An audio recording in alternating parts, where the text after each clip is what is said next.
ಎಲ್ಲರಿಗೂ ನನ್ನ ನಮಸ್ಕಾರಗಳು. ಮರುಸಿಂಚನ ವಿದ್ಯಾರ್ಥಿಗಳ ಅಭ್ಯಾಸ ಪುಸ್ತಕ 9ನೇ ತರಗತಿ ಗಣಿತ ಪುನರ್ಮನನ ಹಾಳೆ 17. ತೂಕ, ದೂರ, ಗಾತ್ರಗಳ ಮೇಲಿನ ಅನ್ವಯಿಕ ಸಮಸ್ಯೆಗಳಿವೆ. ಕಲಿಕಾ ಫಲ: ಗಣಿತದ ಮೂಲ ಕ್ರಿಯೆಗಳನ್ನು ಅನ್ವಯಿಸಿ ಉದ್ದ, ತೂಕ ಮತ್ತು ಗಾತ್ರ ಮೇಲಿನ ಸಮಸ್ಯೆಗಳನ್ನ ಬಿಡಿಸ್ತಕ್ಕಂಥದ್ದು. ಇಲ್ಲಿ ಉದ್ದದ ದೊಡ್ಡ ಮಾನಗಳು 1 ಪಟ್ಟು ಅಂದ್ರೆ ಡೇಕ, 100 ಪಟ್ಟು ಅಂದ್ರೆ ಹೆಕ್ಟೋ, 1000 ಪಟ್ಟು ಅಂದ್ರೆ ಕಿಲೋ ಅಂತಕ್ಕಂಥ. 1 ಮೀಟರ್ನ 10 ಪಟ್ಟು ಡೇಕ. ಈ ರೀತಿ 1 ಮೀಟರ್ನ 1/10 ಭಾಗ ಅಂದ್ರೆ ಡೆಸಿ, 1/100 ಭಾಗ ಅಂದ್ರೆ ಸೆಂಟಿ, 1/1000 ಭಾಗ ಅಂದ್ರೆ ಮಿಲಿಮೀಟರ್ ಅನ್ನುವಂಥದ್ದು. ಇನ್ನು ಕೆಳಗೆ ಸಮಸ್ಯೆಗಳನ್ನು ಕೊಟ್ಟಿರೋ ಮದನನ ಬಳಿ ಇರುವ ಒಂದು ಸ್ಕೀಪಿಂಗ್ ಹಗ್ಗದ ಉದ್ದ 1 ಮೀಟರ್ 80 ಸೆಂಟಿಮೀಟರ್ ಇದೆ ಅಂತ 8 ಸ್ಕೀಪಿಂಗ್ ಹಗ್ಗಗಳ ಒಟ್ಟು ಉದ್ದ ಎಂದ್ರೆ ಅದನ್ನ ಗುಣಾಕಾರವನ್ನು ನೋಡಬೇಕು. 1.80ಕ್ಕೆ 8ರಿಂದ ಗುಣಿಸಿದಾಗ ಬಂದಿರತಕ್ಕಂಥ ಉತ್ತರ 14.40 ಅನ್ನುವಂಥ ಉತ್ತರ. ನಿಮ್ಮ ಶಾಲೆಯಲ್ಲಿ 4 ಜನ ಅಡುಗೆ ಸಿಬ್ಬಂದಿಗಳಿಗೆ ಎಪ್ರಾನ್ ಹೊಲಿಸಲು 7.2 ಮೀಟರ್ ಬಟ್ಟೆ ಅವಶ್ಯಕತೆ. ಹಾಗಾದ್ರೆ ಪ್ರತಿಯೊಬ್ಬರಿಗೆ ಎಷ್ಟು ಅಂದ್ರೆ 4 ಜನರಿಗೆ 7.2 ಮೀಟರ್ ಆದ್ರೆ ಒಬ್ಬರಿಗೆ ಎಷ್ಟು ಅಂದ್ರೆ 7.2ಕ್ಕೆ 4ರಿಂದ ಭಾಗಾಕಾರವನ್ನು ಮಾಡಬೇಕು. ಅದನ್ನು ಭಾಗಾಕಾರ ಮಾಡಿದಾಗ ಬಂದಿರತಕ್ಕಂಥ ಉತ್ತರ 1.8 ಮೀಟರ್ ಪ್ರತಿಯೊಬ್ಬರಿಗೆ. ಒಂದು ಬಿದಿರಿನ ಏಣಿಯಲ್ಲಿ 10 ಮೆಟ್ಟಿಲುಗಳಿವೆ. ಪ್ರತಿ ಮೆಟ್ಟಿಲಿನ ಉದ್ದ 35 ಸೆಂಟಿಮೀಟರ್ ಆದ್ರೆ 10 ಮೆಟ್ಟಿಲುಗಳ ಉದ್ದ ಅಂದ್ರೆ ಟೋಟಲ್ ಗುಣಾಕಾರ 35 × 10 ಗುಣಾಕಾರ ಮಾಡಿದಾಗ 350 ಸೆಂಟಿಮೀಟರ್ ಅನ್ನುವಂಥ ಉತ್ತರ. ಇನ್ನು ಚಟುವಟಿಕೆ 2 ಹಣಕಾಸಿಗೆ ಸಂಬಂಧಪಟ್ಟಿರುವಂತಹ ಹಣಕಾಸಿನ ವಿಭಾಗದಲ್ಲಿ ಗಣಿತದ ಮೂಲ ಕ್ರಿಯೆಗಳು. ನಿಮಗೆ ತಿಳಿದೆ 1 ರೂಪಾಯಿ ಅಂದ್ರೆ 100 ಪೈಸೆ ರೂಪಾಯಿ ಚಿಹ್ನೆಯನ್ನು ಈ ರೀತಿಯಾಗಿ ಬರೀತಕ್ಕಂಥದ್ದು. 9ನೇ ತರಗತಿ ವಿದ್ಯಾರ್ಥಿಗಳ ನಿಮ್ಮ ಶಿಕ್ಷಕರು ಕ್ಷೇತ್ರ ಭೇಟಿಗೆ ಹತ್ತಿರದಲ್ಲಿರುವ ಬ್ಯಾಂಕಿಗೆ ಕರೆದೊಯ್ಯಲು ತೀರ್ಮಾನಿಸಿದರು.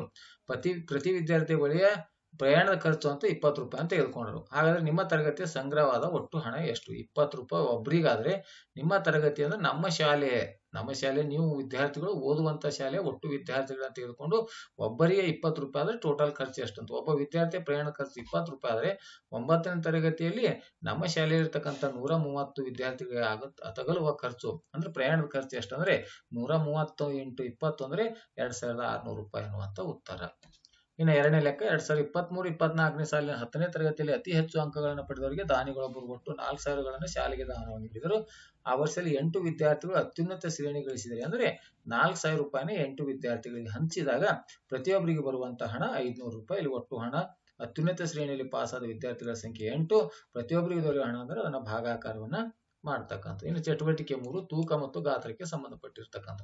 ಕೊಟ್ಟಿರೋ ತೂಕದ ಮಾನ 7 kg.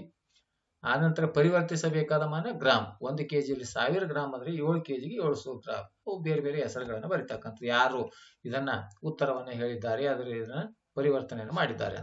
18 ಗ್ರಾಮ್ ಅಂದ್ರೆ 18,000 ಮಿಲಿಗ್ರಾಮ್. 10 ಕ್ವಿಂಟಲ್ ಅಂದ್ರೆ 1000 kg. 5 kg ಅಂದ್ರೆ ಇದು ನೋಡು ಬಿಡಿ 10, 100, 1000, 10,000, ಲಕ್ಷ, 10 ಲಕ್ಷ ಅಂದ್ರೆ 50 ಲಕ್ಷ ಮಿಲಿಗ್ರಾಮ್. 750 ಗ್ರಾಮ್ ಅಂದ್ರೆ 0.75 kg ಅನ್ನುವಂಥ ಉತ್ತರ. ಇನ್ನ ಎರಡನೇ ಶಾಲೆಯ ಬಿಸಿ ಊಟಕ್ಕಾಗಿ ಅಡಿಗೆ ಮನೆಯಲ್ಲಿ 1 ಕ್ವಿಂಟಲ್ ಅಕ್ಕಿ ಇದೆ. ಪ್ರತಿದಿನ ಅಡಿಗೆಗಾಗಿ ಅದರಲ್ಲಿ 10 kg ಅಕ್ಕಿ ಬಳಸಿದರೆ ಒಟ್ಟು ಎಷ್ಟು ದಿನಗಳಿಗೆ ಆ ಕ್ವಿಂಟಲ್ ಅಂದ್ರೆ 1 ಕ್ವಿಂಟಲ್ ಅಂದ್ರೆ 1000 ಗ್ರಾಮು. ಪ್ರತಿದಿನ 10 kgಯನ್ನು ಬಳಸ್ತಾರೆ. 1000 kgಯನ್ನು ದಿನಕ್ಕೆ 10ರಂತೆ ಆದ್ರೆ ಅದನ್ನು ಒಟ್ಟು ಎಷ್ಟು ದಿನ ಬಳಸಬಹುದು ಅಂದ್ರೆ 1000ಕ್ಕೆ 10ರಿಂದ ಭಾಗಿಸಿದಾಗ ಕ್ವಿಂಟಲ್ ಅನ್ನ ಕಿಲೋನಲ್ಲಿ ಪರಿವರ್ತಿಸಿ, ಯಾಕಂದ್ರೆ ಕಿಲೋದಿಂದ ಭಾಗಾಕಾರ ಮಾಡಬೇಕಿದೆ. ಒಟ್ಟು ಅದನ್ನು ಎಷ್ಟು ದಿನ ಬಳಸಬಹುದು ಅಂದ್ರೆ 100 ದಿನಗಳು. ಈ ಕೆಳಗಿನ ಗಾತ್ರದ ಮಾನಗಳನ್ನು ಕೇಳಿರುವ ಏಕಮಾನ 8000 ಲೀಟರ್ ಅಂದ್ರೆ 8 ಕಿಲೋ ಲೀಟರ್, 700 ಲೀಟರ್ ಅಂದ್ರೆ 70 ಡೆಕಾ ಲೀಟರ್. ಯಾಕಂದ್ರೆ 10 ಲೀಟರ್ಗೆ 10 ಡೆಕಾ ಲೀಟರ್ ಆಗುತ್ತೆ. ಇನ್ನ 15,000 1 ಲೀಟರ್ಗೆ, 15,000 ಮಿಲಿ ಲೀಟರ್ಗೆ 15 ಲೀಟರ್, 50 ಮಿಲಿ ಲೀಟರ್ಗೆ 0.05 ಲೀಟರ್, 1000 ಲೀಟರ್ ಅಂದ್ರೆ 1 ಕಿಲೋ ಲೀಟರ್.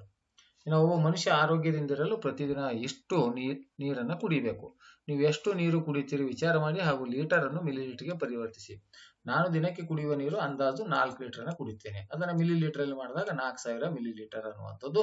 ಅವ್ರು ಕೊಟ್ಟಿರೋ ಪ್ರಶ್ನೆ 2.75ಕ್ಕೆ ಮಿಲಿ ಲೀಟರ್ ಅಲ್ಲಿ ಕನ್ವರ್ಟ್ ಮಾಡಿದಾಗ 1000ದಿಂದ ಗುಣಾಕಾರ ಮಾಡಿದ್ರೆ 2750 ಅನ್ನುವಂಥ ಉತ್ತರ. ಆತ್ಮೀಯರೇ, ಈ ರೀತಿಯಾಗಿ ನಿರಂತರವಾಗಿ 9ನೇ ತರಗತಿ ಮರುಸಿಂಚನ ವಿದ್ಯಾರ್ಥಿಗಳ ಅಭ್ಯಾಸ ಪುಸ್ತಕ ಮಾದರಿ ಉತ್ತರಗಳನ್ನು ನೀಡ್ತಾ ಇದ್ದೀನಿ. ಈ ವಿಡಿಯೋ ಇಷ್ಟವಾದರೆ ದಯವಿಟ್ಟು ಲೈಕ್ ಮಾಡಿ, ಶೇರ್ ಮಾಡಿ ಮತ್ತು ಸಬ್ಸ್ಕ್ರೈಬ್ ಮಾಡೋದನ್ನು ಮರೆಯಬೇಡಿ ಅಂತ ಹೇಳುತ್ತಾ ಈ ವಿಡಿಯೋ ನೋಡಿರುವ ತಮ್ಮೆಲ್ಲರಿಗೂ ನನ್ನ ನಮಸ್ಕಾರಗಳು.